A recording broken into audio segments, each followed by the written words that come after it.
Hello? Tapos na ito, We're going to ito, make an tapos activity. na ito, We're going to ito, color ito. the frog, which is, it starts with letter. What letter? Yung frog. Letter? Up. F. What is the sound? Very good. Good job. Okay, go. Let's color the frog using this watercolor. Apo, Ano ito na? water po yan. Nilalagyan mo yung ano dyan. Kapag tapos mo nang i-paint yung color na gusto mo. Oh, very good. Okay, po? anong color naman? Anong color po ang frog? Ito. Green? Okay, sige. Get color green. Wag, magkukulor na ito green. Apo. There you go. Hindi ko, ano? Okay na, that's enough. O, lagyan na natin. Saan mo ilalagay yung green? Sa paa niya? Ito. Ito? Okay, go. Wow, good job. What color is that?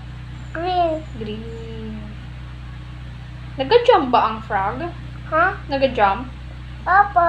Kasama niyang fish. Ngayon madami frog. Sino po yung kasama ng frogs doon sa Sa water? Yung fish. kasama niyo yung fish. Ilan? Good job, very good. Another color naman po. Ito. Okay. Ano ito ba? Wala po yan. Lalagyan niya ng water. Oh. Ano naman? Ito! Apo. What color is that?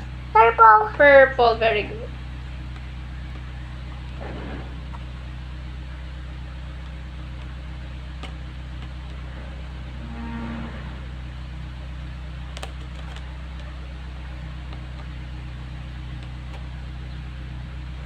Saan naman ito? Dito, saan naman na? Sa feet niya. Feet. Wow, ang colorful naman ng frog. Ganda.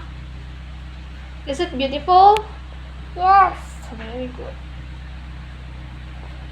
O, kapag wala, nakuha ka ulit dito. Ilagay mo ulit yung brush dito. Okay.